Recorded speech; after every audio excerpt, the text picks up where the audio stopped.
What's up, everybody? So this is a little lecture on presentation aids, or also referred to as visual aids. Now, when you do your informative speech, of course, you'll be required to use a visual aid, and in some cases, we'll talk about this, how you can use an object, or you can use an online presentation aid like PowerPoint, like I use for these lectures. So let's just jump right into it and kind of what a visual aid is, how it works, and then some steps on creating a really good visual aid. And at the end, I'm going to show you a visual aid, an electronic visual aid like a PowerPoint. I'm going to show you a good version and a bad version. So what is a visual aid? Well, a visual aid is something that helps enhance your speech. It's something that, in addition to just talking to your audience, it maybe actually shows them something, how something works. Well, the first two things that we talk about, of course, are objects and models. Objects and models are both going to be tangible items that people can see, feel, and touch. But the difference is an object is generally going to be its natural size. So, for example, if I was going to do a speech on nectarines, I can hold this nectarine and say, hey, this is a nectarine, and this is what a nectarine actually looks like, so people will know that this is kind of an object. Now, if I was going to use a model, a model is something that's going to be either scaled up or scaled down. So, for example, if I were going to do a speech on the Eiffel Tower, I couldn't say, oh, here's the Eiffel Tower, because obviously it's too big and they won't let me use it anymore in visual aids. So I'd use a scaled down version. So I'd scale it down and maybe use an example of one. But let's say I was going to do a speech on DNA. Well, of course, I would have to scale that up. So if you're a big fan of like the Big Bang Theory, you can see that if you watch that, they have a double helix model in their house or whatever, or their apartment, and so that's a scaled up model. If you're in chemistry, usually you will use like little models for visual aids as well. Now, of course, you do have computer generated visual aids like PowerPoints, and I think it's so funny that like people like me are explaining to you how to use PowerPoint. I'm not telling you how to use that. I'm just how to create one. You probably have been doing it since the 3rd grade. But there's a lot of different things that are out there. There's PowerPoint, there's Google Docs, there's Prezi. There's just a lot of different things that you can find online for visual aids. So those work as well. You also have other things. The speaker themselves can actually be a visual aid, and that's something that you could use as well. Like if you're wearing a uniform of some sort, maybe that uniform, if I had a student one time that wore their military uniform, and they explained like the material of the uniform, how they took care of it, the different patches and insignias, and why they were in certain locations. So that was pretty cool too.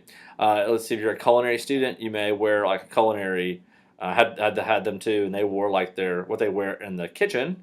And they had one student even explain like a chef's hat, like what the different folds in the chef hat mean, and they had the actual hat. It was really cool. Handouts also serve as visual aids, and that's something that you're going to give your audience. Now we'll go into this as we get a little bit later, but a lot of people think, well, I want to get the handout out first, and then people can look at it while I'm talking about it. That's not really what you want to do. You really want to wait until after you get through talking about the handout, and then pass it out at the end. You also never want to pass anything around the room. So let's say you have just like one item, like I just have this one nectarine, and I'm just going to pass this one nectarine around, like everybody to look at it and smell it, which is kind of gross, really, when you think about it. But that's something that you don't want to do. You want, because it's just distracting. You think, well, then they won't be looking at me, and that's not what you want. You want their full attention at all times. Now, when you're creating those computer-generated or PowerPoint presentations, there's things that you can drop into those. Like photographs are great. Back in the day, you would have to go to like a photography studio and have somebody blow up a picture big enough for people to be able to see it. Nowadays, you can just drop it into some type of electronic media, scan it, and then put it in there, and then make it big enough for people to see. You're good to go. Drawings. Generally, when we talk about drawings, we're talking about things like blueprints. We're not usually talking about sketches or drawings that you might do. We're talking more like blueprints or artist renditions would be that. Now, of course, you could have artwork in there as well, but that's what we're really focusing on. Graphs are another thing. If you're using graphs, of course, we have the bar, line, and pie charts. Those are like the standard ones that are out there. But nowadays they have things like infographics that are really neat. Now the thing to remember as we talk about those in graphs is make sure that you explain them, explain what they are and how they work.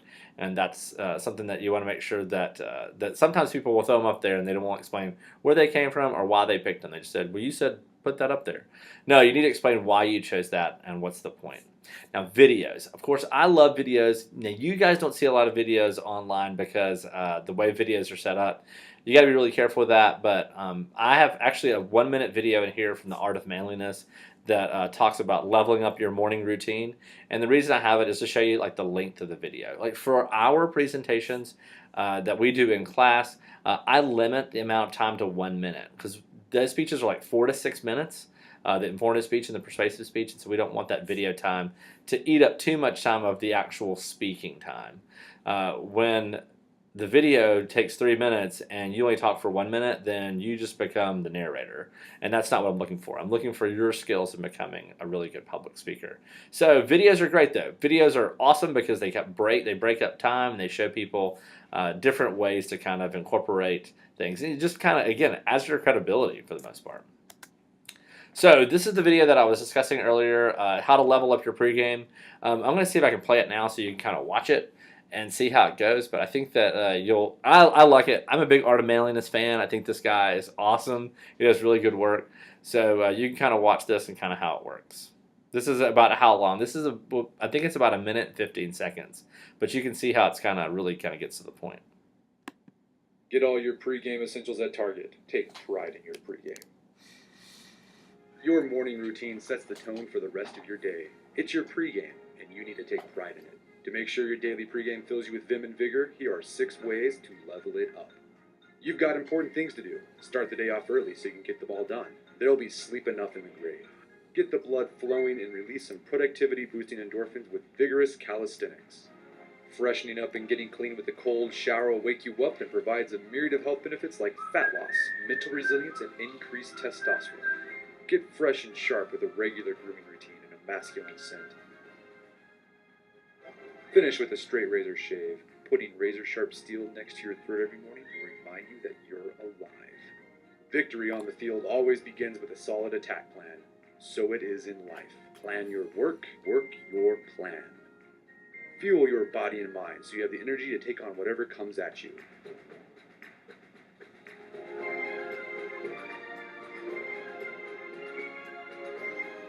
Take pride in your pregame, and your pregame will take care of you throughout the day.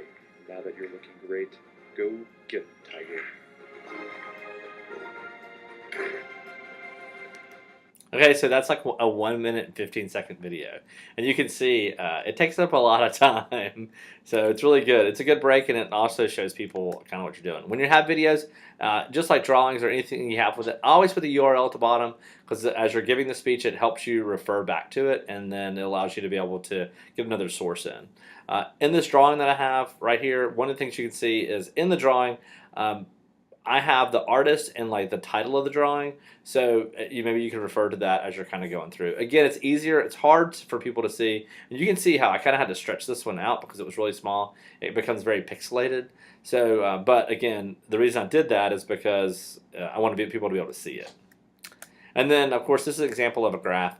The graph thing, definitely always want to put where you found it. And I did this one a little bit differently. Notice I put the 3 dubs and then cdc.gov. You could just put cdc.gov, and that works too. If you're going to do this, again, make sure you explain why you chose it and what it was for and that kind of thing. That's really, really important. Okay, so of course we don't use poster board, and we don't use these book report boards, I like to call them, or science project boards. We don't do those. There's no need to kind of create one of those, or like display boards. We don't do those, so you can kind of just don't worry about that. Don't do it. I don't think that, I mean, unless you go into certain professions, like teachers may use that, and teachers may use that. I'm not really sure who all would use that. I doubt you're going to go to work maybe at Howard Industry, and they're going to say, hey, we got a big presentation coming up. Let's break out the bulletin board, the poster board and glitter, so we can get a good sign going. It's just not going to be really necessary. So let's just kind of don't do that. Let's kind of stick to objects, models, and then electronic presentations, and I think everything will be okay. So how do you actually prepare a good visual aid? Well, the first thing you do is you have to do it well in advance. If you're a procrastinator, the big thing that scares you right now is the number 72 hours. 72 hours in advance is when you should create your PowerPoint presentation. That gives you a chance to practice with it, gives you a chance to proofread it, and gives you a chance to kind of look through it and make sure everything is correct. As you're looking through it and you're developing this whole PowerPoint, one of the things is to use the KISS principle. Keep it simple, stupid. I mean, that's really what it comes down to. don't get too, you'll see in the example that I have, it's very simple. It's not really crazy and complex. I don't do a lot of drop-ins left and right. I just think that gets to be a little much for the viewer. I like to just have like picture and then like URL. That simplicity has always been the key for me. Also, when you're using a visual aid, make sure everybody can see it. That's a big deal when it comes to objects. A lot of times people will have an object and they'll just hold it real low and they'll just expect people to be able to see it. Hold it up so people can see it as if, as you're displaying it so they can see it. Same thing, so make sure you do that. Same thing with PowerPoints. Make sure the wording is big enough for people to be able to see it. When you're using fonts, don't use really crazy fonts. Use easy to read fonts. Color should be, if you use one of the templates that are provided by like PowerPoint or any of those guys, then usually their colors will contrast, so they'll kind of bounce off of each other. But if you get it in there and try to get all fancy and change it up a little bit, it gets a little crazy. So be careful with that as well. Also, limit the number of 2 fonts. I always think that's a good idea because it's easier visually. It's easier for people as they're watching them. So if you can do that, everything will be okay. So here's an example of a good visual aid. All visual aids should have, if you're using PowerPoint, should have a cover slide. That title slide is usually what it's called. This, of course, has the title in there and the author, whoever actually put it together. And as I'm kind of going through it, notice I just put one picture in the middle, and again, I just put the URL at the bottom where I found the photo. That way, when I'm explaining it, I can refer back to that URL and then explain the picture a little bit more. And then, of course, and here is the second slide. So if I'm showing like different types of boats, I want to be able to show different versions. I don't put 2 boats on one slide. Slides are free. Well, I mean, why do I need to worry about, I'm not paying for an extra slide, so just put it in there. And I love when people complain like, oh my gosh, I got to make so many slides. I'm like, oh, come on, give me a break. They're free. You have to go get some images and put them together and put a URL at the bottom. It's not that hard. Get over it yourself. It's not that hard. All right, so here's an example of a bad visual aid. Now, obviously, you can see right off the bat there is a misspelled word in there. This person maybe did not proof their visual aid in time. So you want to proof it, make sure it's also really small. It is a title slide, I will give you that. It is a title slide, but it's really small and it's got a typo in it. At this point, you should be able to check for typos. And this is the second slide. Now, the reason this slide, look at this slide, it's so busy. There's so much stuff going on. And it doesn't really even make sense. The color, although the color kind of pops off on my computer, when you get into a classroom and you throw it through a projector, it gets to be a little bit really hard for people to be able to see. So you want to make sure that you have, again, it doesn't make any sense. It's got this guy that's overweight and a guy kayaking, obviously, in the middle of the Caribbean, and my favorite movie, Jaws. Okay, and you want me to go kayaking and what? So, again, it's something to look at. Again, it's not simple. It violates the KISS principle. Totally violates the KISS principle, and you don't want that to happen. So, here are a couple of things to kind of remember as you're kind of putting this through and you're putting together your presentations with visual aids. 1, never pass your visual aid around the room, even at the 5 people that are in your audience. You never want to pass it around to them.